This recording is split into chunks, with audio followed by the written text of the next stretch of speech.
Привіт всім! Це подкаст «Коли все має значення» і ми його ведучі.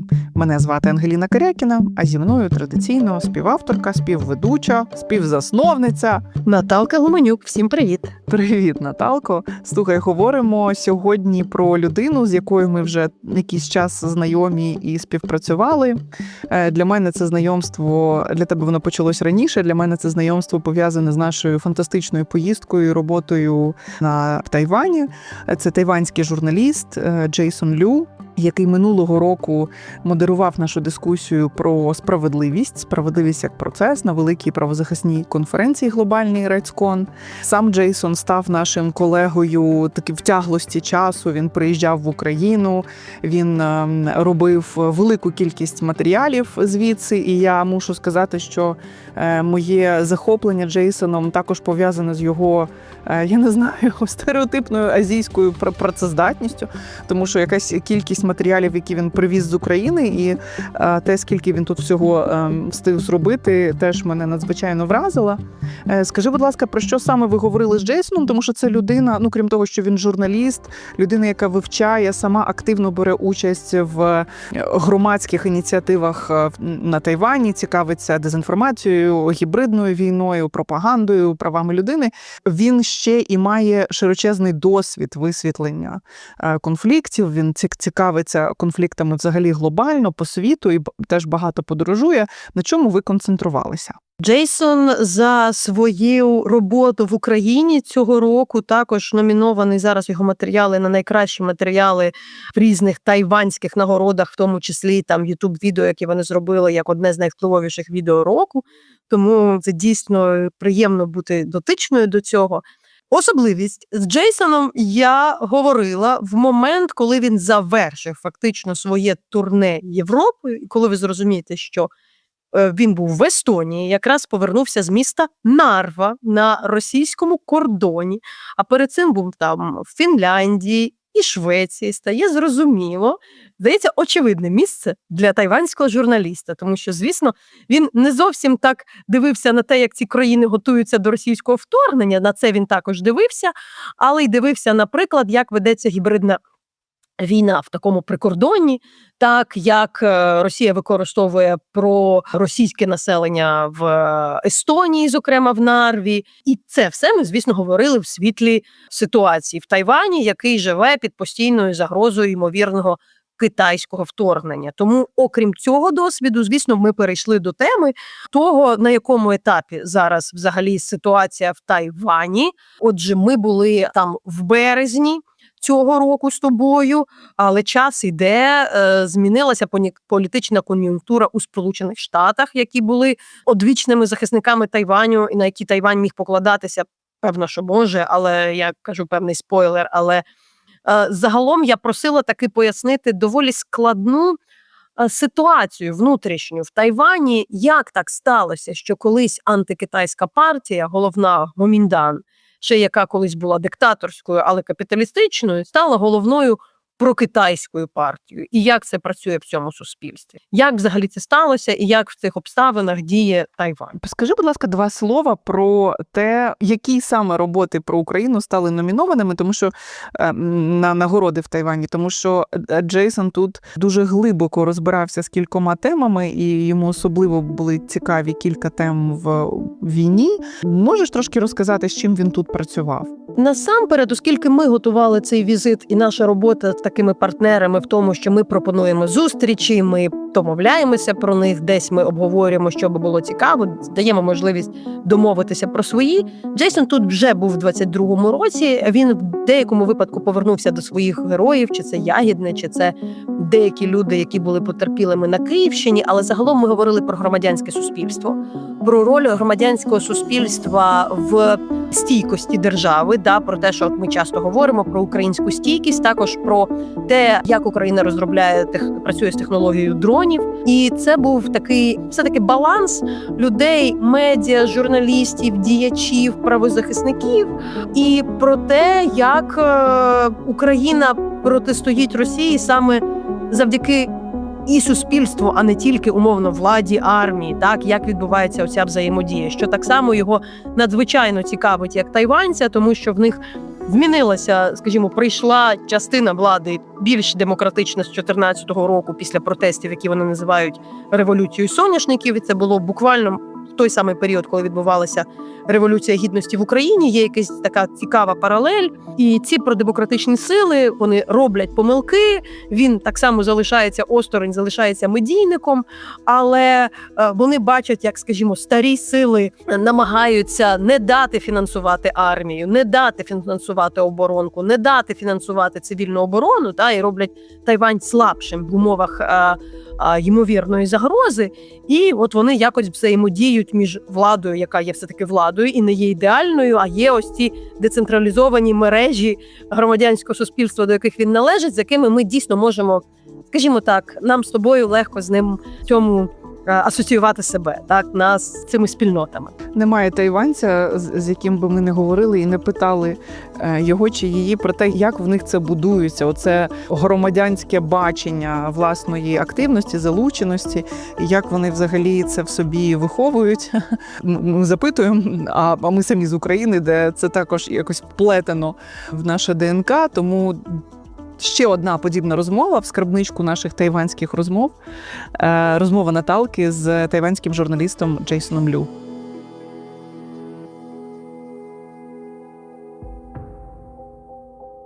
Ми дуже дякуємо нашим слухачам, вам за ту підтримку, яку ви здійснюєте для цього подкасту, зокрема для роботи наших чудових колег, звукорежисерки Люби Гук і редакторки Іри Лопатіної. І на прохання ваше ми це зробили. Ми створили на сторінці лабораторії журналістики суспільного інтересу не просто сторіночку, де ви можете донатити за реквізитами, але й можливість робити одноразовий донат і регулярний донат. Довелося нам попрацювати над цим, але тепер це можливо. Знаю, що ці донати приходять. Це дуже-дуже нас підтримує. Знаємо, що в Україні багатьох потрібно підтримувати, але якщо є така змога, щоб ці розмови далі виходили, ми вам неймовірно вдячні. Це дуже надихає.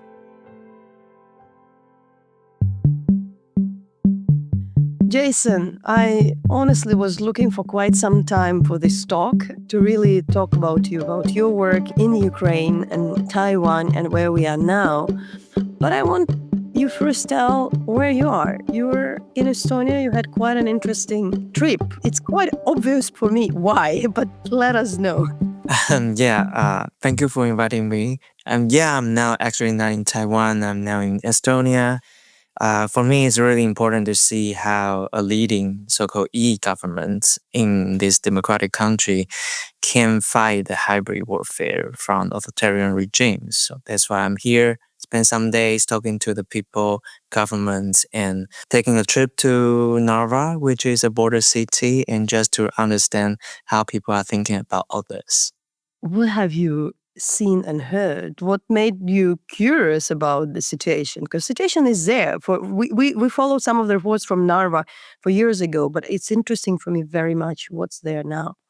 For me, Narva is very familiar, which means it's my first time coming here. The people are generous. They gave me the whole day tour of the city, understand the history, and then the dilemma or the struggles, and also the emotions. And all this are very familiar for me because we do hear lots of similarity between Taiwan and the society in Narva, having people maybe have different identity of themselves, and you do see language become a thing among all these communities, as well as you do have a neighboring region that trying everything to attract or distract you from your public discourse, and also the interests of the people. So all these are very familiar for us. The different thing is there's a NATO over here in Estonia and European Union. So meaning international collaborations and partners play a major role over there. So this is different from Taiwan, but I do see lots of modern challenges for the politicians or community leaders from Narva, which are very familiar for me when we're talking about the challenges in Taiwan. But you're very result-driven and solution-driven person. And you obviously not the one who just looked and said like, oh, here there is Russian influence. And yes, disinformation is so strong. And do people complain? You try to see something, how they cope beyond the obvious kind of, yes, they do have NATO, but they do have something else. So what that something else, which was curious, which you think can be applicable for our kind of democratic societies with this hyper threat? I think the biggest lesson for me to learn is how the small democracy like Estonia or Taiwan itself, when we trying to build our independence from the others or from the threats and being to preserve our own power or own rights, when we are doing that, we sometimes we create something like they tell me it's like otherness because you want to demo how unique you are as a community, also ethnic. But then at the same time, sometimes you very unfortunately you create a sense of otherness for people. Maybe they don't speak your language, or maybe they are not included in your policy, or even they are not included in your political campaign. That become opportunity for the foreign influence because they see you created this divide among each other when you are creating your independence of your country. Then you are creating this opportunity for others to get in. I think for us, that's a very challenging dilemma as a small democracy in trying to make you unique from your neighbors, right?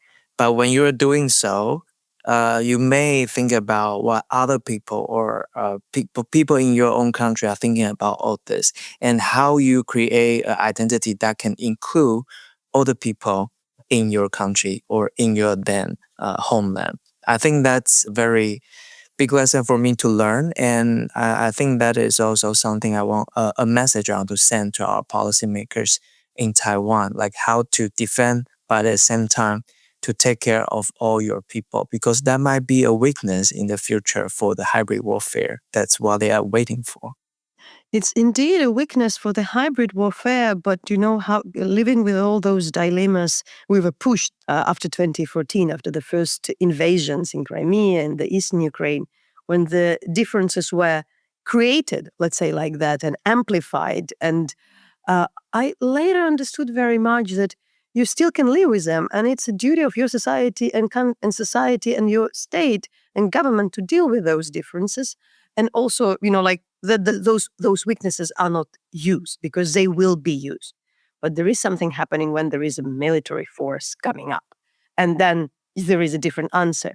But I think at this stage, I want you still to explain. It's already third episode about Taiwan in the podcast When Everything Matters, but I do understand that still for some audience in Ukraine here, it's not obvious to understand why do you have this pro-Chinese, quite a huge chunk of your society. Why Taiwan is kind of not that united against the possible threat, and you need to deal with these political issues. It was even not obvious for me before traveling because you thought like, oh, Kuomintang, it was the anti-Beijing party.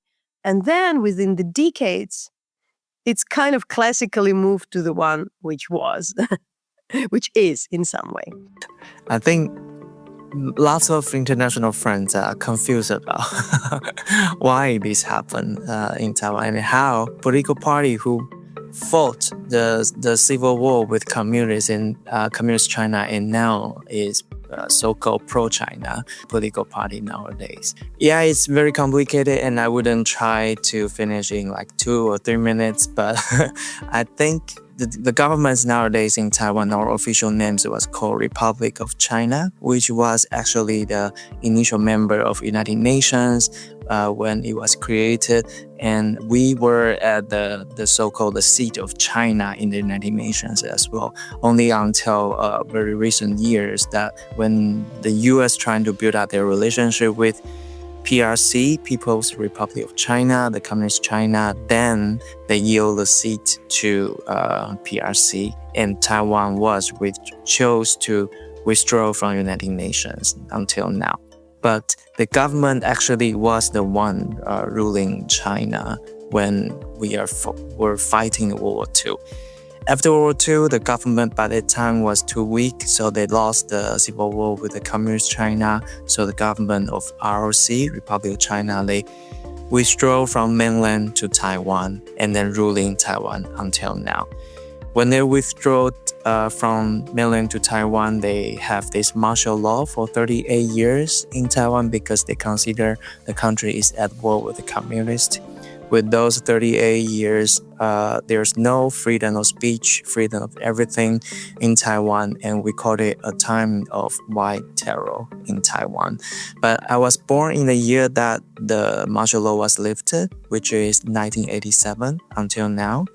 And that's why for many of us, we can feel the feelings with Ukrainians because we are almost like the same age in terms of a young democracy, around 40 years, 30 years. So we've been trying to build our democracy since 1987, and now everyone can vote for our own representatives to vote for our president. We enjoy our independence fully, meaning we have our own army, we have our economy, we have the rule of law, everything. And we are the leading democracy in Asia. Maybe in the world, people told me we are the first one to have legalization of same-sex marriage in the region, in Asia.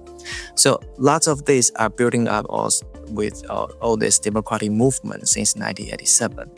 When people are leaning to democratic value and practice the values, there's a competition between political parties.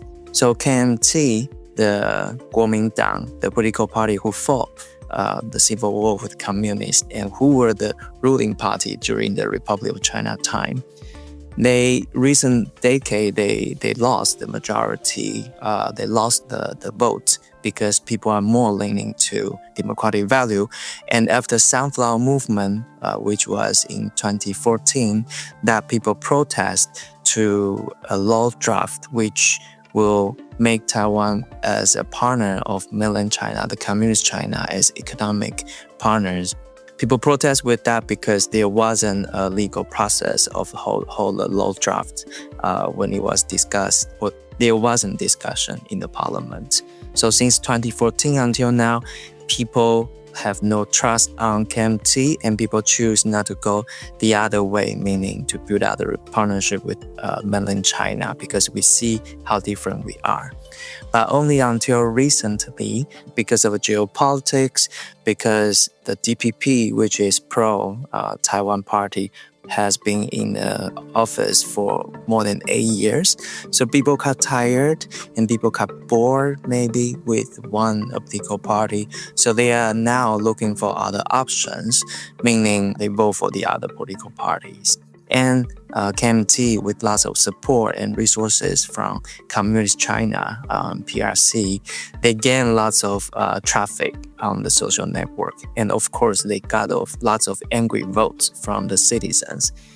Unfortunately, they are the dominant parties now in the parliament. So that's what you are seeing right now.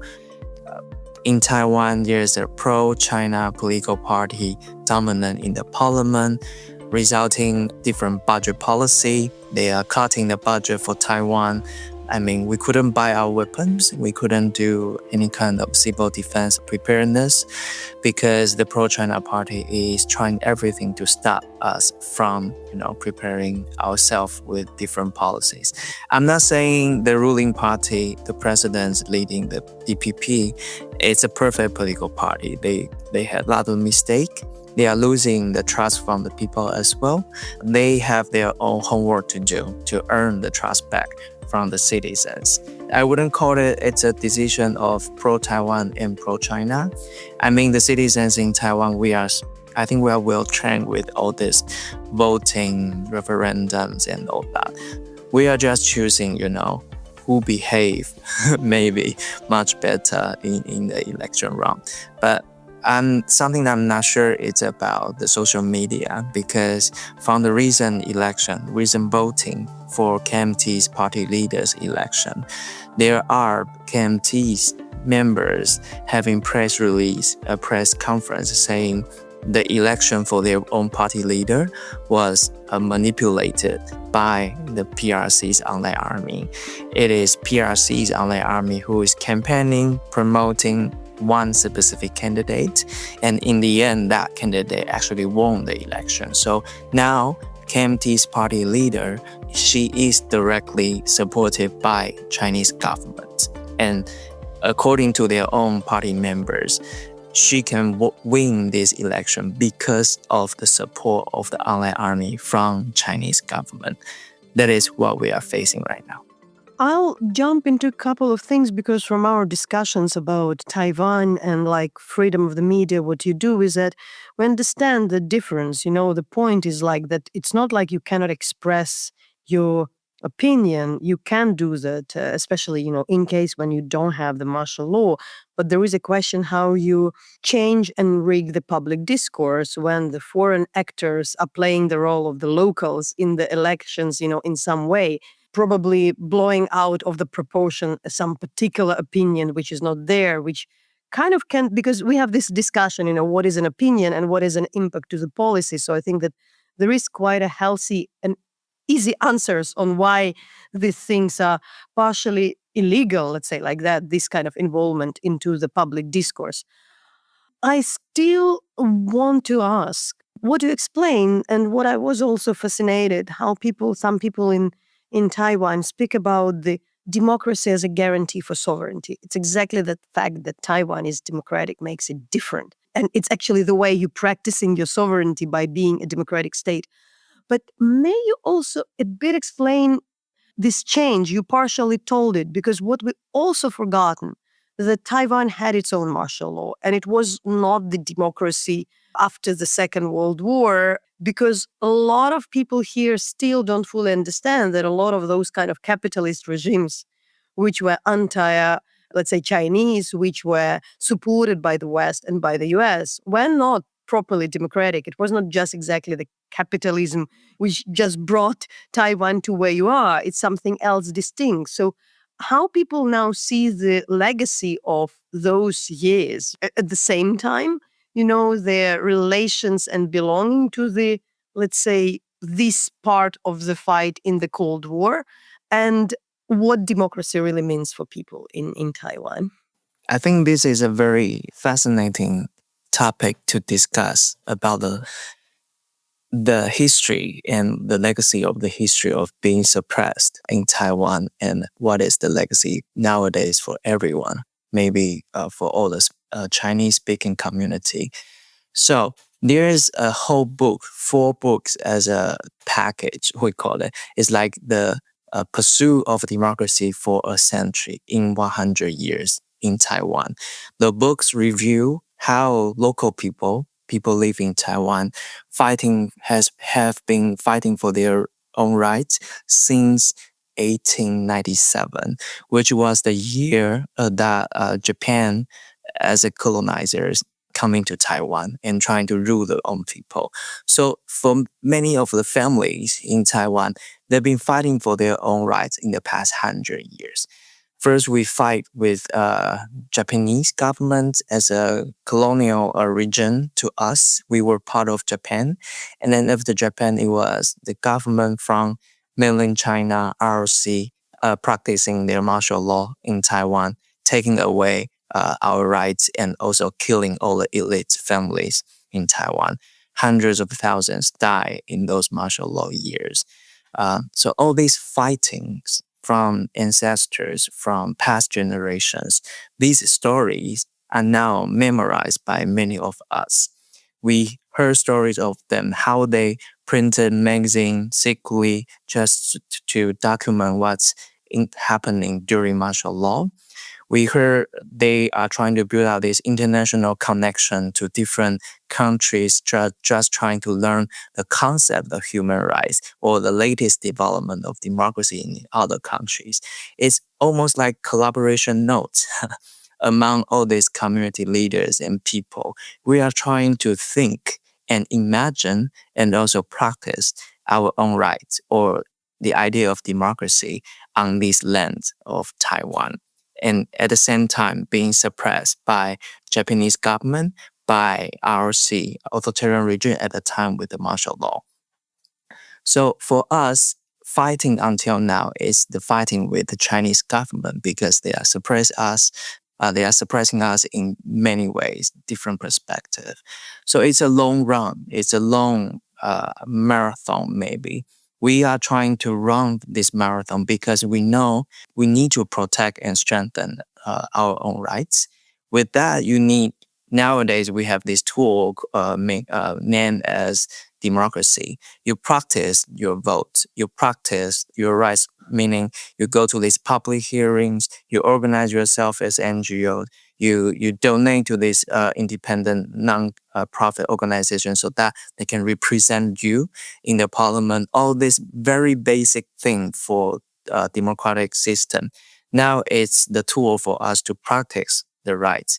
When practicing all these rights and when we are using this tool correctly, that creates identity of who we are as Taiwanese. We are Chinese speaking. We understand Chinese. We share lots of the culture of Chinese. That it's okay. But we also understand the Japanese culture, the US cultures, and all this become our background. But what we are doing right now, I think, is we practice the rights of democracy as a citizens. And with that, we are trying to building out this new approach with all this cultural background, with our history, how we create a safe space for us as a democratic citizen, which you have your own rights, you have your system, and then you find your way out. On this way of building your own system, but we are suffering from the huge impact and infiltration from our neighbor country, who is trying every way, making you not to believing anymore in democracy.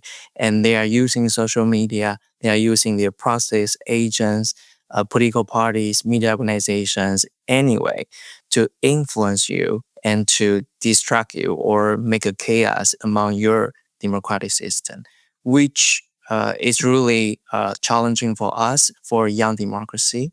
So what we can do right now is just to help people understand what is democracy, help people imagine what is democracy, and to imagine our future, and then practice this. And then we realize we are not the new one. We are just part of the history because it has been here for 100 years. People keep doing this. We have our missions following our ancestor past generations. So that is a mission for our generation nowadays. You said something fascinating in one of our conversation, which stays with me, that saying that like just fact that there is a democratic part of the world, a place where Chinese speakers practice democracy shows that it's possible, like that the Chinese authoritarianism cannot be explained by the civilization, by the culture. That's how the Chinese should be. That's our way of life. It just challenged that in a very similar way how the democratic Ukraine shows the world that Eastern Europe, this part of the world, can be totally different. It doesn't have this kind of patriarchal, Tsar-loving society, which kind of is indeed the existential threat for some authoritarian regimes. And you compare always, if Russia is an earthquake, that China is climate change in the way how they overtake everything and change everything and maybe destroy our values. But where we are now, because what the world is speaking in the context of the Russian invasion, with all what some of the people in Beijing says, and with the current leader of Beijing, who kind of might see his historic mission of the return of the Taiwan into the cradle of China, that it's becoming a bit more imminent. Maybe, like if it's not a climate change, but they want to have some kind of a typhoon and use this opportunity of the moment with what's going on in the US, what is going on with international security structure. What is happening now? What is the difference between, the period I was there in March and where we are now in Taiwan at this moment in the end of 2025? Just something to add to the climate change part. I always think, it's a good metaphor because there are always people denying the existence or impact of climate change. So climate change, if it's an issue itself, is still, for someone, is still debatable. And I think that is the strategy of Chinese influence, because for many of the people, many of the democratic countries, they are still not awake about this. So it's just one thing to add about climate change. I was in Finland and to their cybersecurity conferences, and I hear lots of speakers, and I was in Sweden as well to have this discussion about how they are seeing China nowadays. I was quite surprised. We are not lonely, I mean Taiwan. People consider now it's a clash and competition between two systems, meaning democratic value and non-democratic value. And that is now getting very clear for people in this region because the warfare in Ukraine. They all see how China is supporting or engaging with Russia for their war, for their invasion, and how they collaborate with each other, how they learn from each other, how they are creating weapons, technology together for their invasion or for their own ruling. And following that, how the democratic countries can counter back this alliance between China and Russia. That is the current topics, I would say, for everyone to talk about, for everyone to think about. And that's why I feel there should be more collaborations between Taiwan and Ukraine in different perspectives, because it's just I was very amazed by how Russia and China can work closely. And we, democratic countries or society, it's kind of difficult for us to get connected or co-work or just create something together to protect ourselves. If they can work closely like that for their own invasion, why defenders of democracies like us, we cannot work together? I think that's where we are right now in terms of the conversation and discussion. Honestly, I'm exactly the person, and I acknowledge that in quite often, that before February 24, I've been in denial mode. I could say, like, it can't happen. It just cannot happen. It won't happen. It's not something which is happening here in Kiev. Bombs, no, impossible. Therefore, if I would imagine anybody in this position, I'd like saying, like, no, it might not happen, and nothing like invasion might not happen in case of Taiwan. But in this regard, still, when you have the major party in the parliament which is blocking, let's say, military expenses, which is blocking some kind of civil defense support for some of the organizations, how you really do prepare for any possible military scenario in some way as a society, just to be ready, because Finns do, despite being NATO members. And I think that at this part of the historical moment, we should very coherently deny the idea that your preparation for your defense could be considered as a provocation, because that's exactly the idea which often used as a provocation. But then you, in the end, neither you are prepared, but it's honestly, it's not a question. There is no reason. The defense preparation cannot be used an excuse for foreign invasion. We don't have the answer, and we can only try to do our best. When I say we, including all the stakeholders in Taiwan, the government, the current president, he has established this committee for whole society security committee, and that committee include researchers, academic, private sectors, government officials, and the military. This is something new. They have these, every quarter they have their own meeting, and everyone exchange their thoughts and how they are preparing for the possible threats. And among this conversation, they want everyone in the society to be involved in the discussion of how to prepare yourself for the possible threats. The threat we are saying here not only pointed to the possible invasion from China, it also includes all the disasters, typhoon, earthquake, and all the things. So they are preparing themselves. The government also published the handbook for what to do when disaster hit the islands, meaning they provide different resources and lessons, and then to help our citizens to prepare themselves. All this are very basic, but it's also it's only until recent month or year the government has the space to speak about this, because it's even not possible in the past to talk about the possible invasion from China, because the pro-China party would be pointed at us saying you are provoking, you are creating the problem when saying this. That's how difficult for us to speak about the very obvious possible threats. On the other hand, the civil society has been very, very keen to build out this so-called preparedness. So you do see young people organize themselves, do like physical trainings every week in different cities just to prepare themselves when they need it. And you see new associations or civil society organizations who is campaigning for civil defense nowadays. They are giving courses, they are doing podcasts, they are doing in-person events just to talk to the people. And of course, I was many times invited by different schools or universities and local NGOs, organizations, even neighborhood universities as well, to talk about what we have seen from Ukraine, what we can learn from Ukraine, all this. So you do see the eager from specific part of citizens that trying to learn and prepare themselves.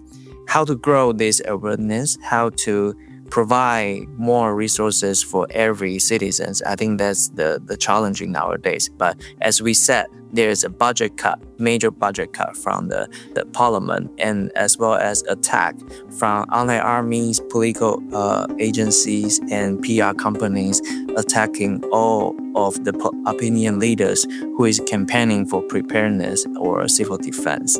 So it's kind of difficult here to prepare, and we don't know what is the best way to prepare. And the good news is that every stop of my trip, the current trip, I do see, like when I was in Finland, they told me, oh, your government was here. They're trying to learn how to build shelter. And when I was in Sweden, the scholar told me, oh, actually, I have the conversation with your governments about the whole society security approach. So I think our government is trying very hard to learn from other countries. And maybe Nataliya has also met or give some lessons to our officials as well. We are trying to learn, and we need the support from international partners to help us to prepare ourselves. I had a conversation, I wonder when I could relate, but what was also striking for me is that often in some conversation with one of the members of the Taiwanese government, and in different kind of conferences, I often ask about how international law is not applicable today, how weak is UN, and like I remember how we discussed with a member of the Taiwanese government, kind of saying like, look, we don't have it at all. We even don't have that. When sometimes people saying like it's not working, saying like, look, there is a country which cannot rely at all for this institution, wherever you call it, which puts you also in a very specific spot. So you really, but there is something very special about Taiwan. Taiwan is rich. Taiwan is wherever you say, comparing, it's one of the most richest globally countries with the country with 23 million people. But at the same time, it's mainly partially also to the, quite a unique semiconductor industry and ecosystem which has been created into the country. But just even to compare for the Ukrainian citizens, just to really explain where you are, that, if in Ukraine, which is very poor country would have the nominal GDP per capita would be $5,000, the Taiwanese would be 34. That would be the one with a per capita for $16,000. The one in Taiwan would be around $80,000. So it's very different. But I wonder in this regard how this can help. Do you think that you can rely on your business? Because when recently I have been talking for the last months a lot to the military, to the drone producers, Ukraine developed some level of the independence from the foreign weapon. American weapon, Western weapon, even the Chinese details. We started to produce, a lot of own stuff. What the country is lacking is really money. And it's not a crazy money, but these are money. In this regard, how the fact that Taiwan is kind of a richer plays to this, and maybe you can explain at the same answer the whole point of the semiconductor industry in this, fight for sovereignty and making Taiwan what Taiwan is? Economy for us, it's a way to survive. I was told, and I have this concept since I was born. So Taiwan itself we have the sense of safety because we are considered as an important economy. Just as you said, we are not a member of most of the international institution. With Taiwanese passport, you can even not enter in the building of any of the UN government, UN institutional buildings. So economy is the only way for us to be recognized by the international society that, oh, actually we can work with Taiwan because we need your product, we need your production, we need the skill or the technological knowledge from you because you are good at this. I mean, every family in Taiwan, we have the thinking that you should become someone who is developer for technology or engineer in software or hardware so that you can make the money, and with the money we can be safe and protecting ourselves. That's as the root of the society right now. As a result, that's the numbers you just mentioned, that many of the families they are rich. Unfortunately for journalists, I'm not rich because I'm not a developer or technician or engineer. Yeah. We are very aware of how important the industry is for Taiwan, and as a partnership building tools or opportunity to be seen by the international society. But how that can be a leverage for defense technology, to my understanding, there's a lot of work to be done to how to transform our ability of new technology to create our defense technology industry. Part of the reason was in the past, governments, which was nowadays called as a pro-China party, they didn't develop all this capacity by ourselves because they want to show we want peace with China and we want to become friends of China. So I think we have wasted many of years of time to develop our defense technology. Just as you mentioned, we see the importance of learning from Ukrainian in terms of defense technology. So the model of venture capital, like the joint fund, can be discussed from my point of view.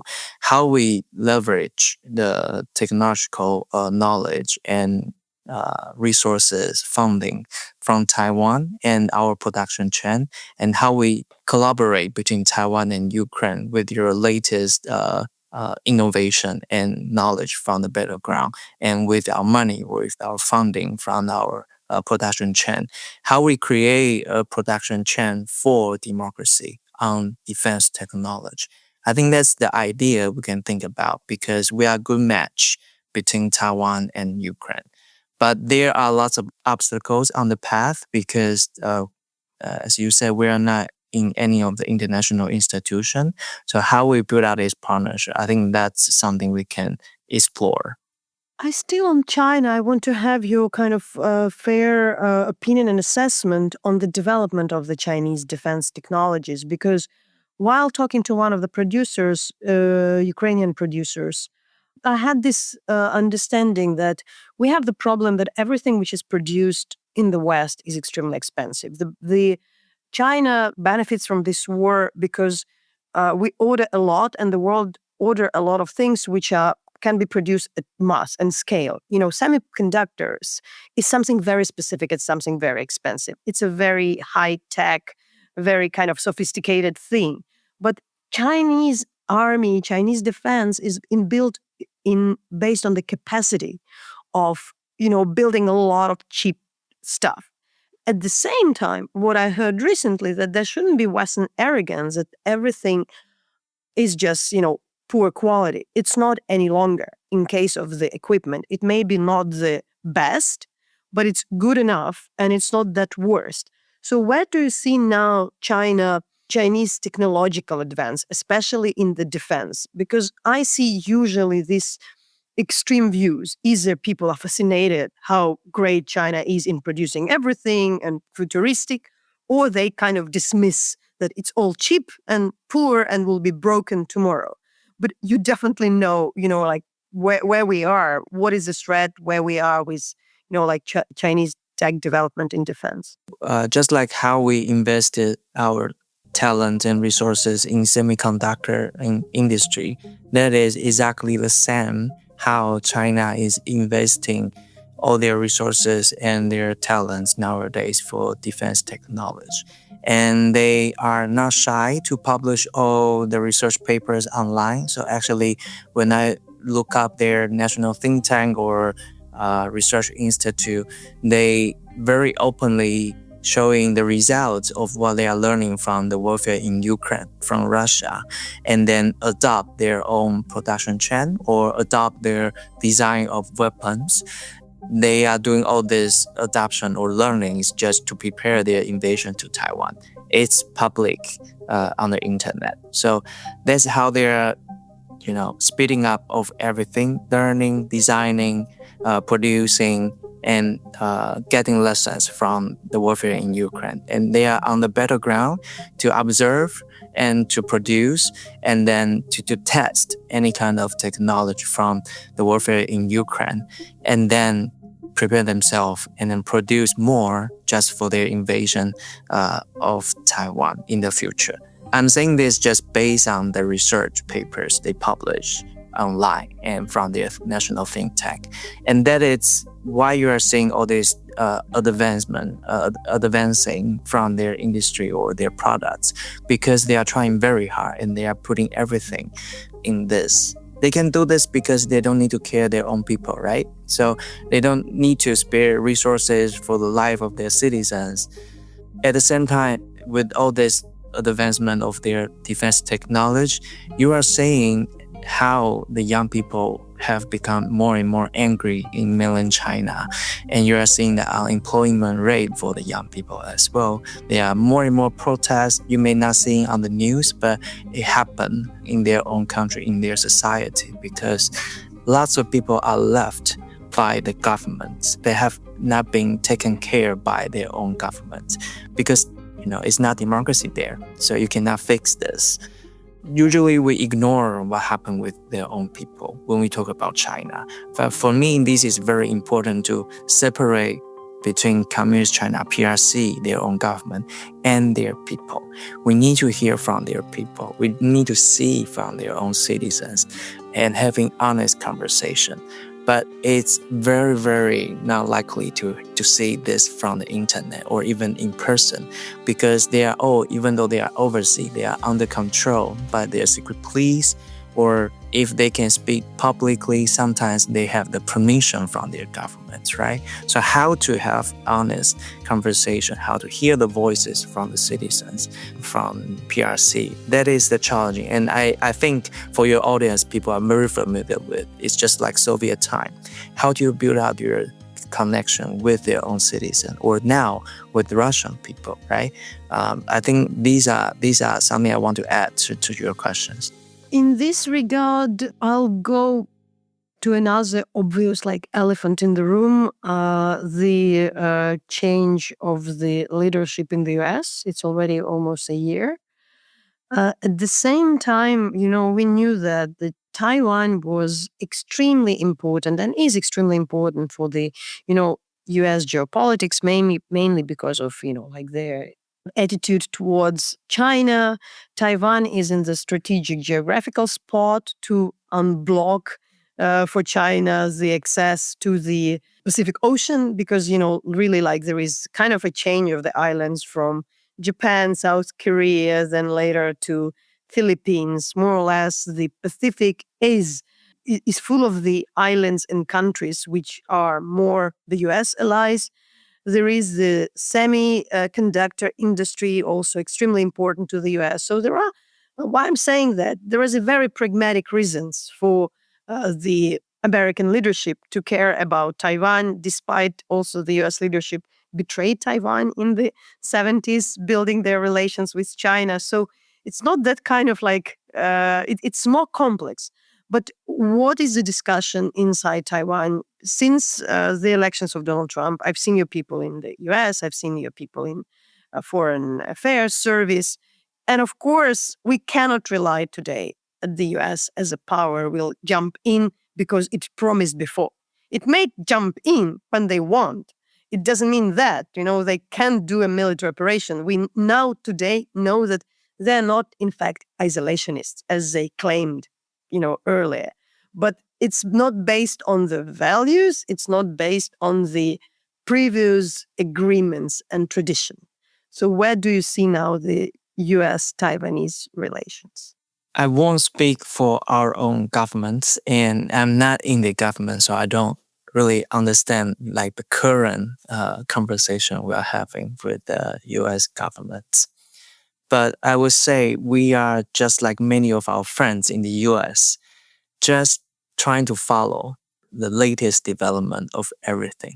Everything can change in one post or one conversation or in 1 minute, it seems like. But we also know something on the public may not directly have impact to what's really going on, right? So I think for Taiwan, we understand how challenging it is for us. And we've been very low profile, I would say, when engaging with the new leader of the US government.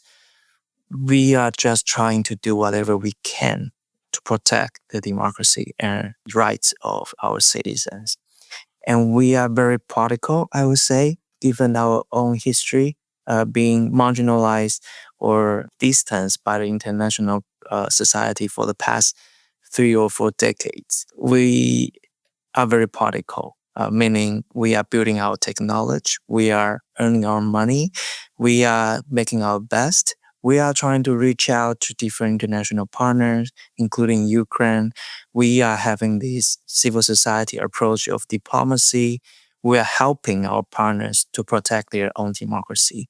We are doing this. We are doing everything for our own values and our partners' value. We are looking for like-minded partners. At the same time, we are also following very closely of the latest development in the US and trying to hear what is said, trying to be clear about their own interest, and trying to help people understand why Taiwan's interest is very now aligned to your own interest, given we've discussed about the major system conflict or competition nowadays we are looking at. That's a way because I'm looking that it's exactly the year since Donald Trump has been elected, and when it happened, I've been in the U.S. and the questions from the editors, from the American editors, to me were always like, "Oh, that is the disaster to Ukraine," and I said like, "Yeah, but we'll work with that. What do you expect from us to do?" And I think the world followed the whole curve of the Ukraine-US elections, which are not easy, but they came from very bad in some particular moments to the ones which are working, in a way, not like we want, but, we could be already totally in a very adversary way if we just like didn't play this game, to be honest, of diplomacy. Yeah, there's no correct answer. You just need to find solutions given all these challenges, right? But still, how do you read, for instance, the recent meeting between the American president and the leader of China? Like people watch that here, they watch, they're curious about that. Do you see anything in that? What is your reading of those meetings? This is definitely not the only meeting they will have. This will be the meeting for their own purpose. That's what we are reading. I think it's quite obvious for every audience. We know what their purpose and their own interest, and based on that, how they interact with each other. That's just what they are doing right now. So I don't read anything new actually before or after this meeting, but you can see the competition is definitely there. But they know they have to manage the competition and manage their potential conflicts or current conflict. It's only because it fits their interests. They are still looking for their own interest from all this maybe postpone of conflicts or ongoing negotiations or kind of partnership in a way during this kind of conflict. The good news is that they claim they are going to build this hotline between each other just in case there are situations for further military conflict. They want to avoid that, so they are creating this hotline, which for me is very good because for us, it's hard to understand the current situation in mainland China because everything is not transparent, including the military movement. So having this hotline can be helpful, maybe somehow, to help to manage these possible conflicts, and which might be good for the regional stability. When you were speaking about your experience here in Ukraine as one of the lessons learned was this idea that we use our crisis as opportunity for change and for reform. And in Taiwan, mainly because it's a prosperous, stable, and quite successful society, we can be envy of the social welfare system and other things. People tried not to prevent crisis. A bit afraid of the crisis that we should not crises happen, but sometimes those crises are inevitable.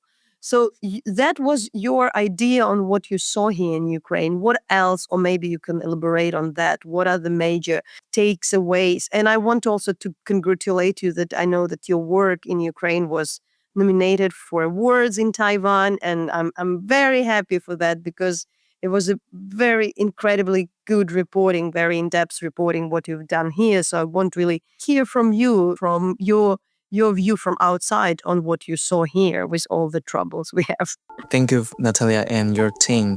Our reporting this spring from Ukraine got nominated for 2 major journalism awards in Taiwan, and the YouTube video got nominated as the most impactful, influential YouTube video of this year in Taiwan. We can only do this because of all the support from the civil society and the lessons learned from my trip I shared with you. It's also what I saw from the civil society and many of the researchers. I think it's in the human nature that we trying to avoid crisis or we got panic during crisis. But what I have seen in Ukraine, unfortunately, the crisis is inevitable.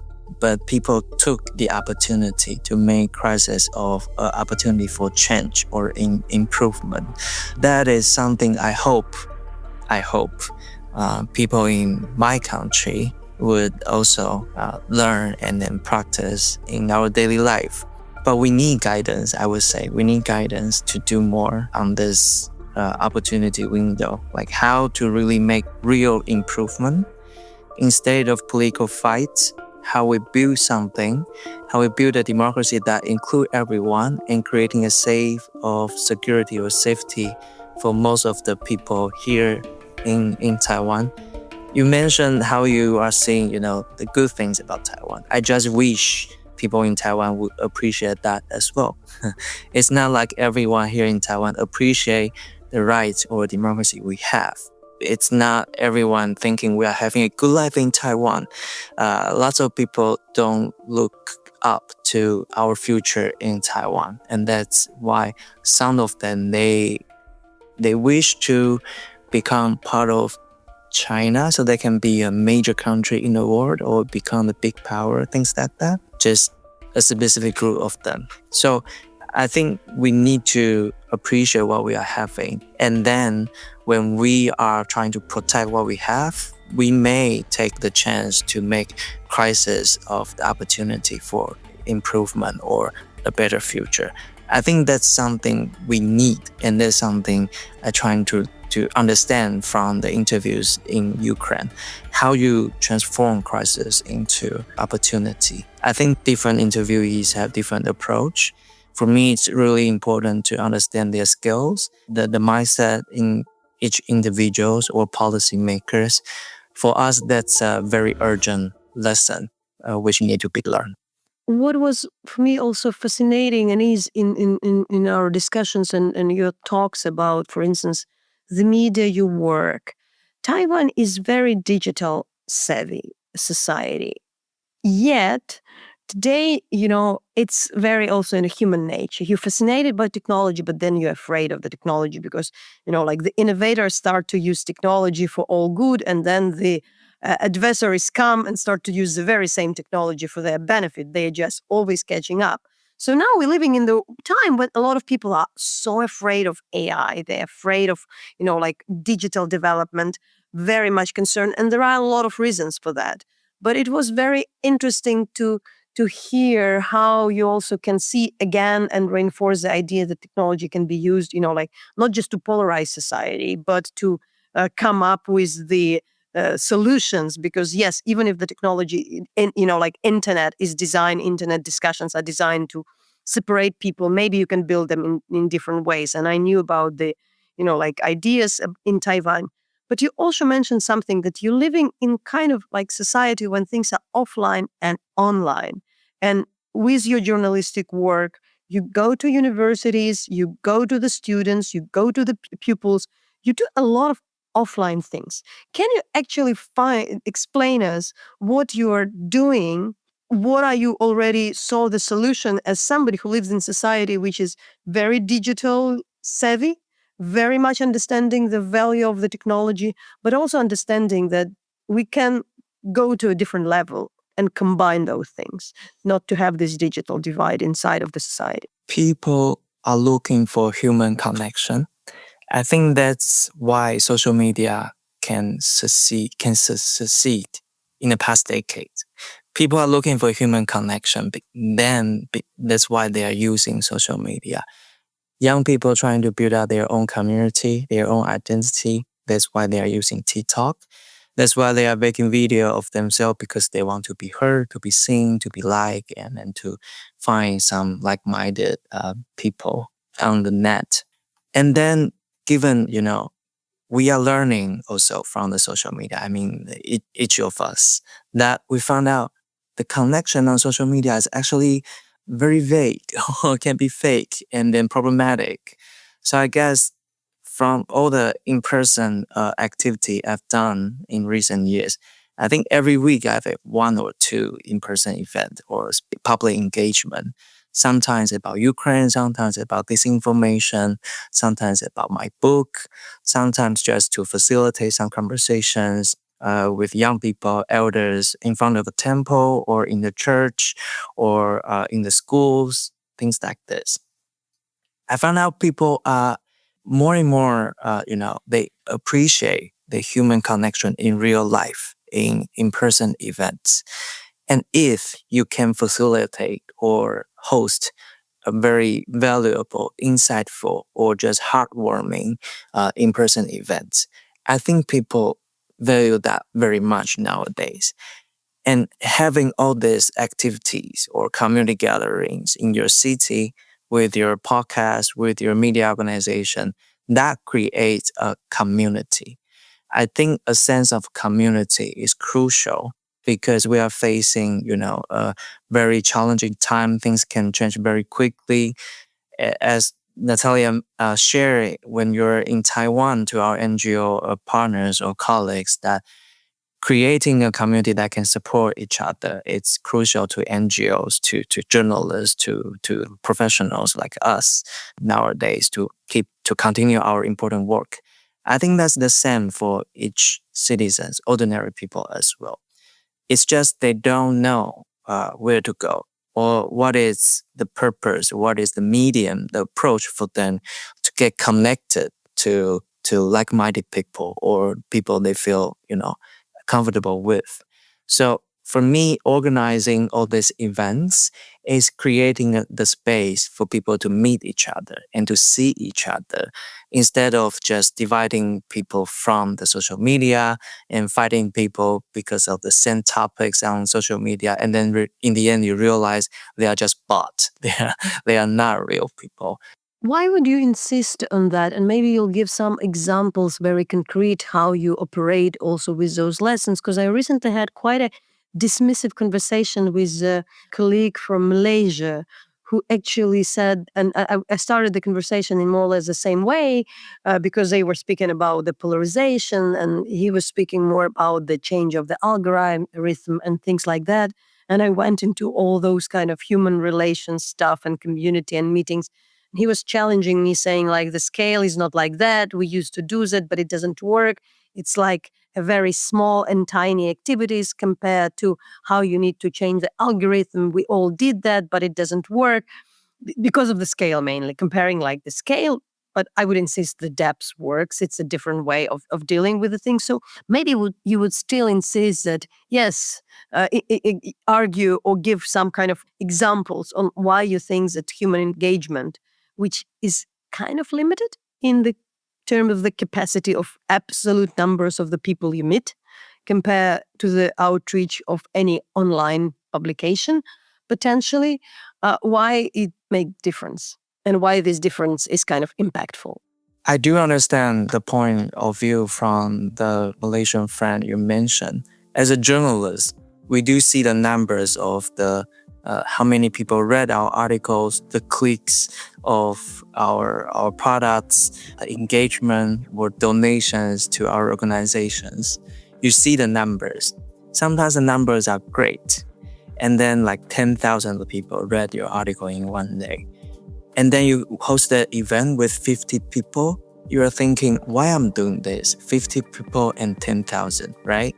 And then when you are hosting an event, and you're hosting an event for 5 years, you see how this audience have grown during these 5 years. How you see one-time conversation can make their mind so they can engage in more public engagement or more to connect to more people or to motivate them with their own family. And then you got more support from them because you are pursuing the same goal for your democracy. Reading one article is very different than having an in-person conversation, even if it's just 3 minutes. For me, they are not against each other. It's not like you are writing article and then you are not doing in-person event. You need to do both because when you are writing articles, you have all the faces on your mind. You know who you are talking to, and you know what are the needs or emotions of your crowd, of your community, of your readers. And then your work become more valuable because you are engaged with them, because you meet each other, you are connected. I would encourage every journalist or writers to do this because then, we are so tired, exhausted by algorithm, by social medias. The only way for me to feel empowered is because of this in-person event. I had this coffee shop in my own city, and then we hosted event like almost every week. Sometimes 100 people would come. They are hearing the protest from the Hong Kong. That you do see like Hong Kongers based in Taiwan directly answering questions from Taiwanese elders. This wouldn't happen just because media coverage or just because all the public media or commercial ones. It will only happen with in-person events. So doing all this, I think it's good for journalists, for us to understand the value or our position, but it's also provide a safe space, the in-person events, for everyone who can walk into. And then they can ask their questions. They can be seen by the speakers, by the community. And what's more important is they see each other. You don't have that with your article, with your social media. You created this safe space so people can meet each other, see each other, building their own connection. I think we have this conversation about decentralized, right? Journalists, sometimes you are thinking you are at the center because you are the one writing stories and that everyone reads. By hosting in-person event, you are creating a decentralized network because everyone can be the hub of themselves or for their own community. Although you are only seeing 50 people in one event, but what if all these 50 people, behind them there's a group of students, there are a group of teachers, there's their own community which your article will never reach out to, right? Then you see the value of these 50 persons in one room and having conversation because you are spreading the seeds, the powers to every others. You are giving out the story to others so they can deliver further which you cannot do it by your own self, and which you don't trust the algorithm will help you to do that, right? So for me, they are different things, and I wouldn't compare them, because for me, both of them are very important. For journalists in Ukraine, in Taiwan, if we can build this, I think that is our mission of our time, for us to practice or to explore what we can do with all this method, if we could.